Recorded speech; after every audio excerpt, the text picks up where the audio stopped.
Hello friends, स्वागत है आपका अडानी एजुकेशन एकेडमी के इस यूट्यूब चैनल पर। तो लास्ट क्लास के अंदर हमने 12th क्लास का जो तीसरा चैप्टर हमारा चल रहा था उसके अंदर हमने 2 टॉपिक कंप्लीट किए थे। एक तो हमने पढ़ा था भ्रूण कोश के बारे में और दूसरा टॉपिक हमारा था भ्रूण का परिवर्तन जो है वो किस प्रकार से होता है। भ्रूण कोश के अंदर भी हमने 3 जो उसके प्रकार थे वो कंप्लीट कर लिए थे। कौन कौन से 3 प्रकार होते हैं भ्रूण कोश के? भ्रूण कोश का जो 3 प्रकार है वो इस प्रकार से है कि पहला जो प्रकार होता है वो होता है केंद्रकीय भ्रूण कोश। दूसरा प्रकार हमने पढ़ा था कोशिकीय भ्रूण कोश और जो लास्ट प्रकार हमने पढ़ा था वो था हेलोपियल भ्रूण कोश। इसके बाद में हमने भ्रूण के परिवर्तन की चर्चा की थी। आज की क्लास के अंदर हम जो इस चैप्टर के 3 जो टॉपिक बचे हुए हैं, जो कि छोटे छोटे टॉपिक हैं, ज़्यादा बड़े टॉपिक नहीं हैं, वो आज हम कंप्लीट करने जा रहे हैं और इसके बाद में हमारा ये चैप्टर भी जो है वो ख़त्म हो जाएगा। इस प्रकार से हमारे जो 3 चैप्टर हैं वो भी आज की क्लास के होने के बाद वो कंप्लीट हो जाएंगे। उसके बाद हम जो भी अगला टॉपिक होगा, चौथा चैप्टर या फिर हम जूलॉजी, कोई भी जो हमारा टॉपिक होगा वो हम स्टार्ट करेंगे। तो अब हम स्टार्ट करते हैं हमारा आज का टॉपिक।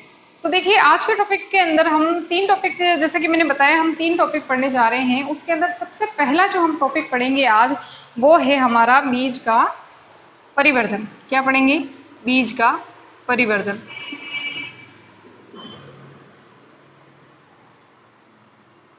बीज का परिवर्तन। अब आज जो टॉपिक पढ़ेंगे जिसमें सबसे पहला हमारा, मैंने कहा कि जैसा बीज का परिवर्तन पढ़ने जा रहे हैं, तो अब हम इसमें बीज के परिवर्तन में क्या क्या पढ़ेंगे। तो देखिए, निषेचन के बाद में क्या होगा, युग्मनज बनेगा, युग्मनज के बाद में भ्रूण। तो उनके बाद में जितनी भी क्रियाएं होगी बीज के परिवर्तन में, यानी कि निषेचन के बाद में जितने भी पुष्प के अंदर परिवर्तन आएंगे, वो क्रियाएं हम आज बीज के परिवर्तन में कंप्लीट करेंगे। और जो हमारा दूसरा जो टॉपिक है वो है फल का विकास। क्या पढ़ेंगे हम आज? फल का विकास। दूसरा जो हमारा टॉपिक होगा वो पढ़ेंगे हम फल का विकास। इसके अंदर भी हम ये देखेंगे कि जो फल होते हैं वो किस किस प्रकार से उनका निर्माण होता है, या फल का जो विकास है वो किस प्रकार से होता है। और जो लास्ट जो हमारा टॉपिक है, तीसरा जो टॉपिक है वो है हमारा पीढ़ी एकांतरण। क्या पढ़ने वाले हैं? पीढ़ी एकांतरण। तीनों ही छोटे टॉपिक हैं, पीढ़ी एकांतरण। तो ये तीनों हमें टॉपिक आज कंप्लीट करने हैं। तो चलिए स्टार्ट करते हैं हमारी आज की क्लास। चलिए, तो अब हम पढ़ते हैं कि बीज का जो परिवर्तन है, पहला जो हमारा टॉपिक है आज जिसे हम पढ़ने जा रहे हैं वो है बीज का परिवर्तन। तो जो बीज का परिवर्तन जब होगा, बीज के अंदर जब डेवलपमेंट होगा, तो उस समय क्या क्या परिवर्तन आएंगे वो हमें देखना है।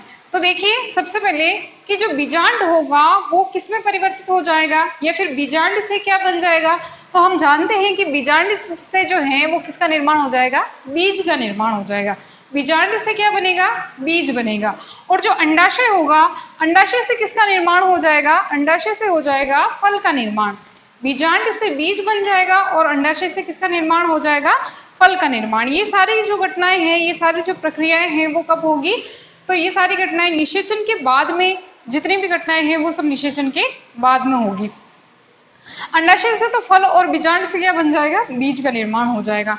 इसके बाद में जो बीजांड के अध्यावरण थे, हमने इसी जो चैप्टर है उसके अंदर हमने फर्स्ट में जब पढ़ा था कि बीजांड की जो 2 आवरण होते हैं, बाह्य अध्यावरण होता है, एक आंतरिक अध्यावरण होता है। तो ये जो बीजांड के जो अध्यावरण हैं वो किस में बदल जाएंगे, या इनसे किसका निर्माण होगा? तो देखिए, बीजांड के अध्यावरण से बनेगा बीजावरण। जो अभी बीज बनेगा, किससे बनेगा? बीजांड से जो बीज बनेगा, बीजांड से जो बीज बनेगा उसके बाहर की ओर जो सीड पोर्ट जिसे हम कहते हैं या बीजावरण कहते हैं, तो वो उससे किसका निर्माण हो जाएगा? या हम ये कहें कि बीजावरण से, बीजावरण जो है वो किससे बन रहा है? तो बीजावरण जो है वो बीजांड के अध्यावरण से बन रहा है। अब हम जानते हैं कि बीजांड के अंदर जो है वो 2 अध्यावरण होते हैं, एक होता है बाह्य अध्यावरण, एक होता है आंतरिक अध्यावरण।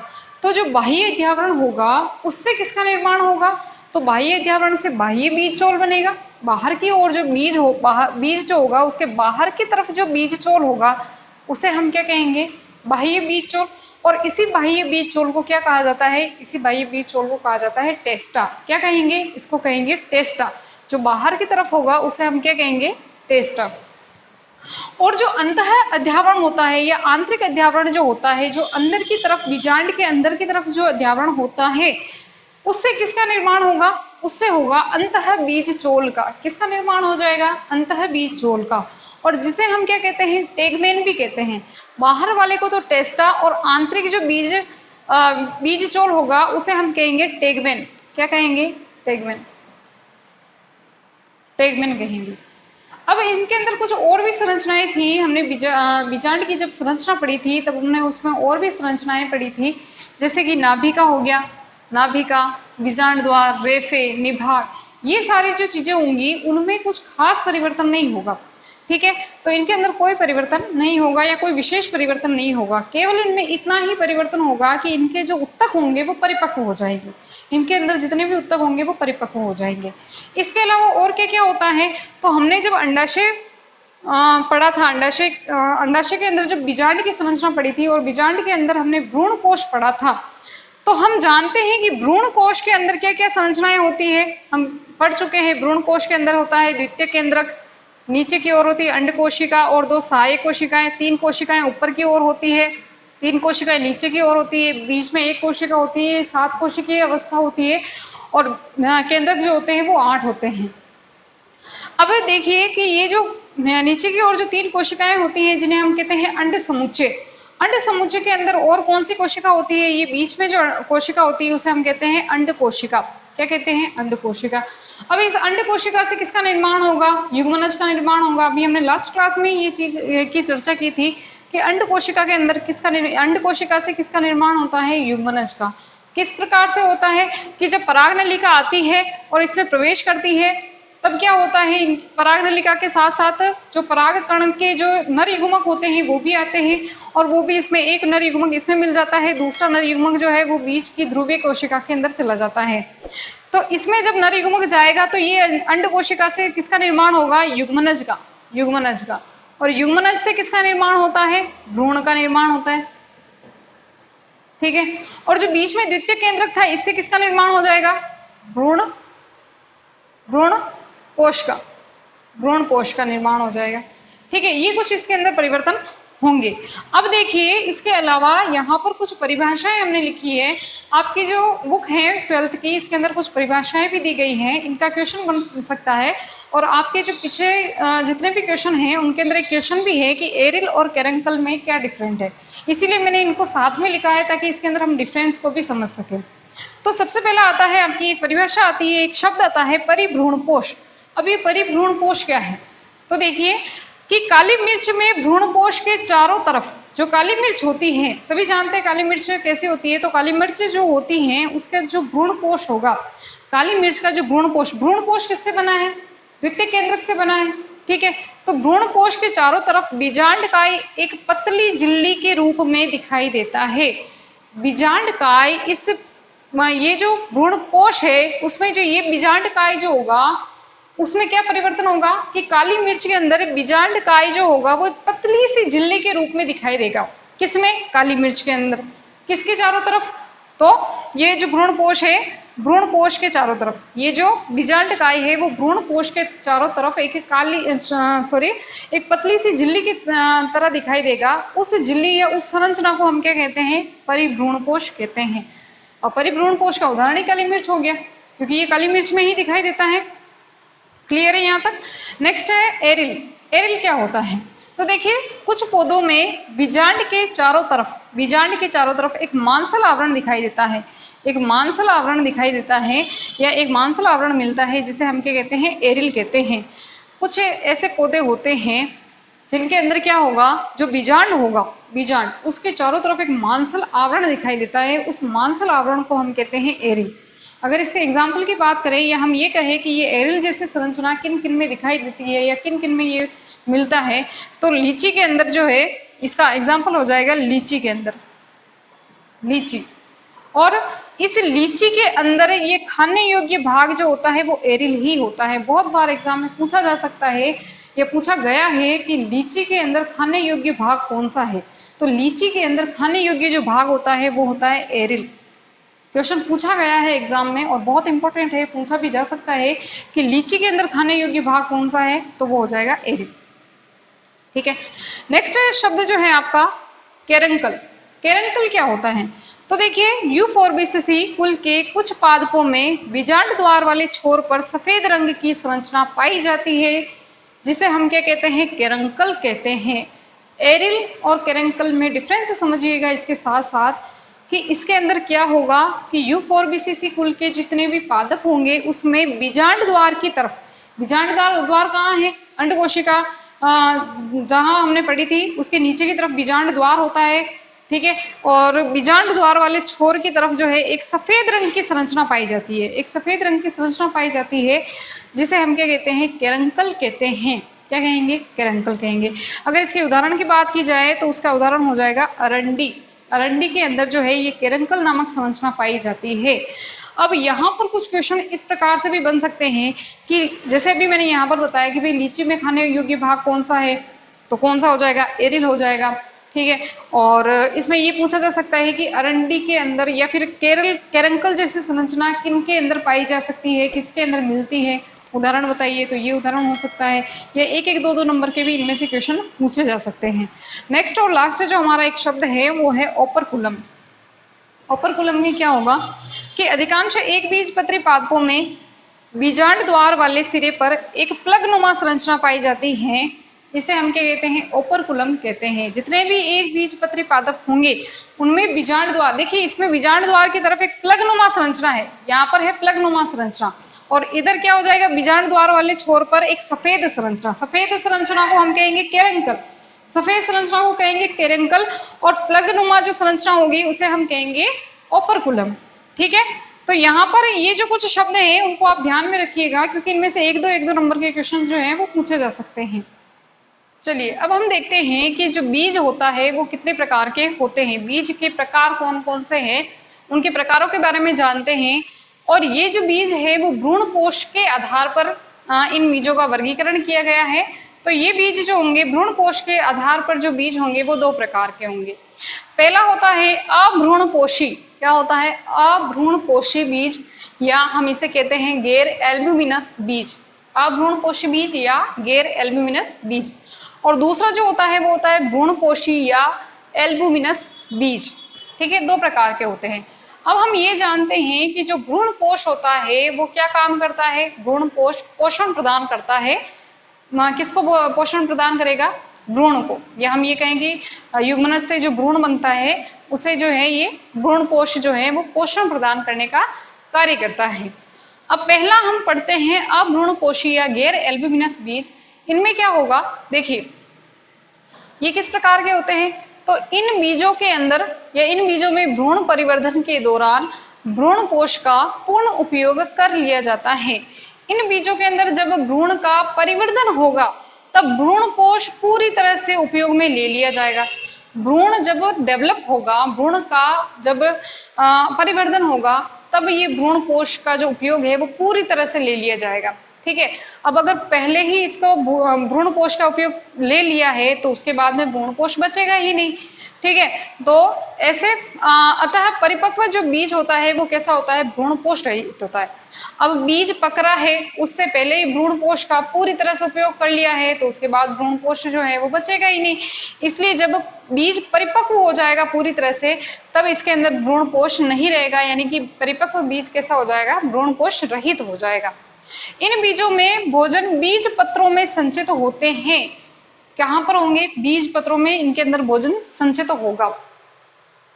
अब बीज पत्रों में संचित होगा यानी कि ऐसा उदाहरण इसके क्या हो जाएंगे? अधिकांश जो द्विबीजपत्री पादप हैं वो इसके उदाहरण हो जाएंगे। यानी कि अधिकांश द्विबीजपत्री पादपों के अंदर कौन से बीज होते हैं? तो उसे अभ्रूणपोषी या गैर एल्ब्यूमिनस बीज होते हैं।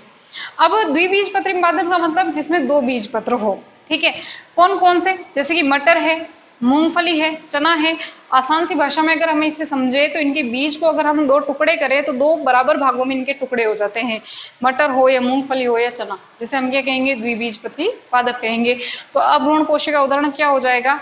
जो द्विबीजपत्री पादप जो होंगे वो इनका उदाहरण हो जाएगा। नेक्स्ट है भ्रूणपोषी या एल्ब्यूमिनस बीज। इनके अंदर क्या होगा, इन बीजों में भ्रूण परिवर्धन के पश्चात भी भ्रूण कोश बचा रहता है, यानी कि भ्रूण के परिवर्धन के दौरान पूरी तरह से भ्रूण कोश का उपयोग नहीं किया जाता है। उसके बाद जब बीज पूरी तरह से परिपक्व हो जाएगा, उसके बाद भी क्या होगा, ये भ्रूण कोश जो है होगा वो बचा रहेगा।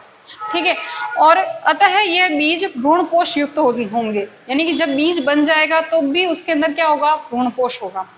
ठीक है, एग्जाम्पल अगर हम ले तो सारे जो एक बीज पत्री या अधिकांश एक बीज पत्री पादप जो होंगे वो इसके उदाहरण हो जाएंगे, यानी कि एक बीज पत्री पादप के अंदर कौन से बीज होते हैं, भ्रूणपोषी बीज या एल्बुमिनस बीज जिसे हम कहते हैं। ठीक है, उदाहरण कौन कौन से, मक्का, बाजरा, ये एक बीज पत्री पादप होते हैं, क्योंकि अगर हम इसके दो टुकड़े करें तो ये बराबर बराबर भागों में नहीं बटेंगे। ठीक है, तो ये हमने पढ़े बीज के प्रकार। तो आज का हमारा जो दूसरा टॉपिक है वो है फल का विकास। अब फल का विकास किस प्रकार से होगा, तो हम जानते हैं कि सबसे पहले कि फल जो है वो किससे बनता है, तो अंडाशय से किसका निर्माण होगा, फल का, और बीजांड से किसका होगा, बीज का। ये भी हम चर्चा कर चुके हैं। तो अंडाशय से क्या बन जाएगा, हमारा फल। ठीक है, और अंडाशय की जो भित्ति होगी उससे किसका निर्माण होगा, फल भित्ति का, जिसे हम कहते हैं पेरिकार्प। ठीक है, तो अंडाशय से तो फल, और अंडाशय जो भित्ति होगी उससे किसका निर्माण हो जाएगा, फल भित्ति का निर्माण हो जाएगा। अब यहाँ पर फलों के प्रकार दिए गए हैं कि किस प्रकार से इनका विकास होता है, तो वो देख लेते हैं हम। तो सबसे पहला है वास्तविक या सत्य फल। वास्तविक और सत्य फल जो है वो किससे कहेंगे, तो देखिए जब अंडाशय से निर्माण होता है, अंडाशय से किसी फल का निर्माण होता है, या हम ये कहें कि अंडाशय से निर्मित फल को क्या कहेंगे, हम वास्तविक या सत्य फल कहेंगे, ट्रू फ्रूट कहेंगे। ठीक है, अंडाशय से हम फल का निर्माण होता है ये हम जानते हैं, लेकिन बहुत सारे ऐसे पार्ट हैं पुष्प के जिनसे भी फल का निर्माण होता है। तो जब अंडाशय से ही फल का निर्माण होगा तो उसे हम क्या कहेंगे, वास्तविक या सत्य फल। ठीक है, नेक्स्ट है हमारा आभासी फल। आभासी फल किसे कहेंगे, तो देखिए जरूरी नहीं है कि अंडाशय से ही फल का निर्माण हो। ठीक है, अंडाशय के अलावा कौन कौन से, बाह्य दलपुंज, हमने पढ़ा था जब पुष्प की संरचना हमने पढ़ी थी उसमें देखा था कि बाह्य दलपुंज जो होते हैं वो हर पुष्प के अंदर हरे रंग के होते हैं। इस प्रकार की एक संरचना होती है।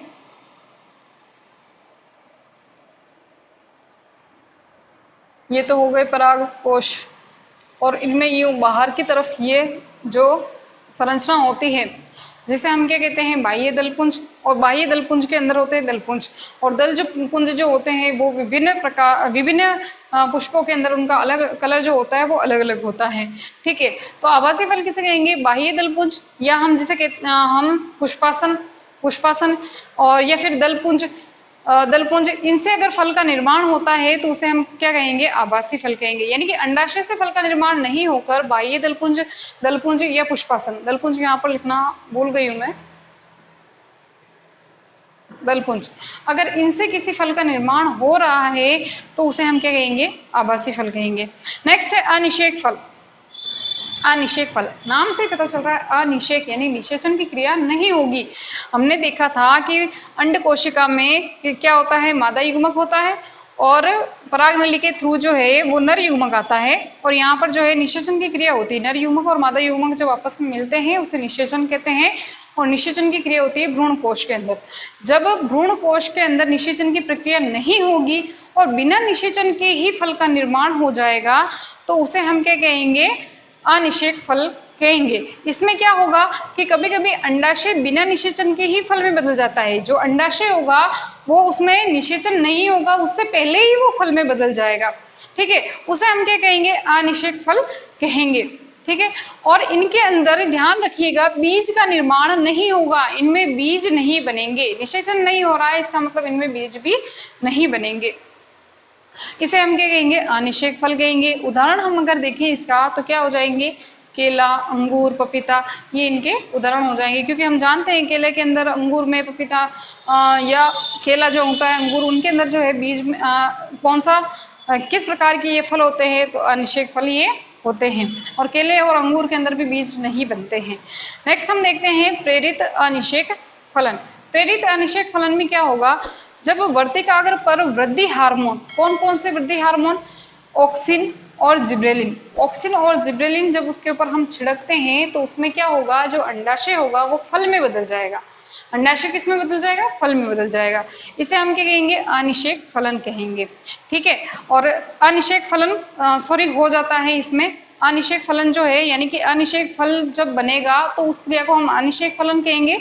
और इसमें क्या होगा कि वर्तिकाग्र पर वृद्धि हार्मोन छिड़कने से इनके अंदर अनिषेक फलन की क्रिया होती है। इसका मतलब कि अंडाशय जो होगा वो फल में बदल जाएगा, बिना निषेचन के ही फल में बदल जाएगा।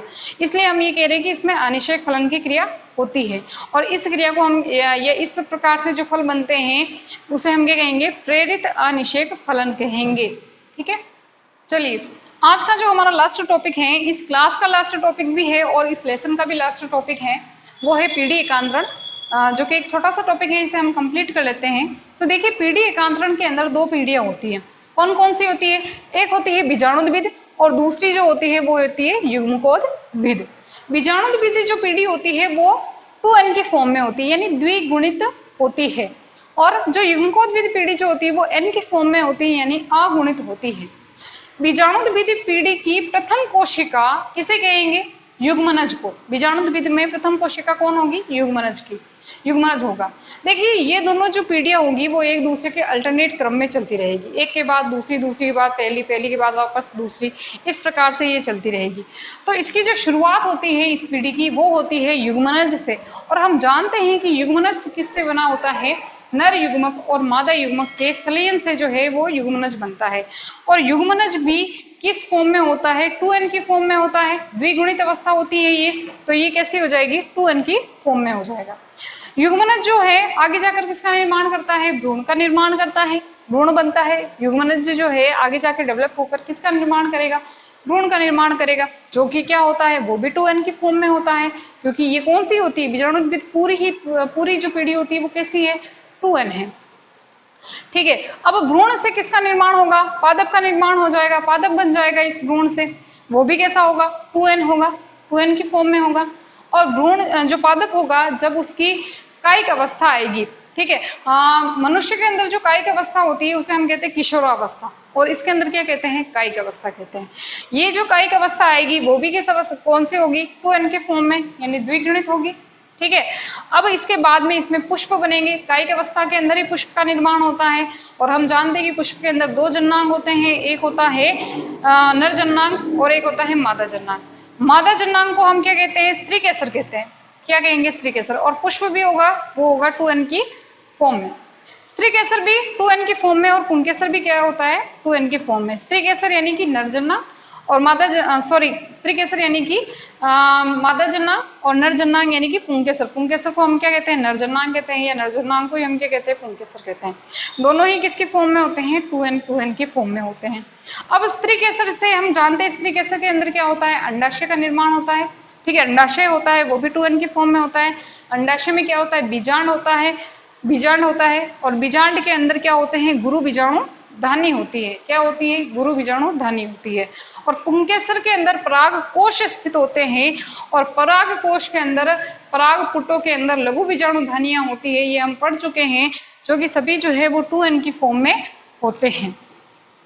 अब गुरु बीजाणु और लघु बीजाणु से किस किस का निर्माण होगा, तो गुरु बीजाणु से तो निर्माण होगा, गुरु बीजाणु धानी से जो है गुरु बीजाणु का निर्माण होगा। ठीक है, बीजांड के अंदर गुरु बीजाणु धानी होती है और परागकोश के अंदर क्या होता है, लघु बीजाणु धानी होती है। इनके अंदर किन किन का निर्माण होता है, तो गुरु बीजाणु धानी के अंदर गुरु बीजाणु का और लघु बीजाणु धानी के अंदर लघु बीजाणु का निर्माण होता है। अब यहाँ तक जो है वो होगी बीजाणुद्भिद पीढ़ी।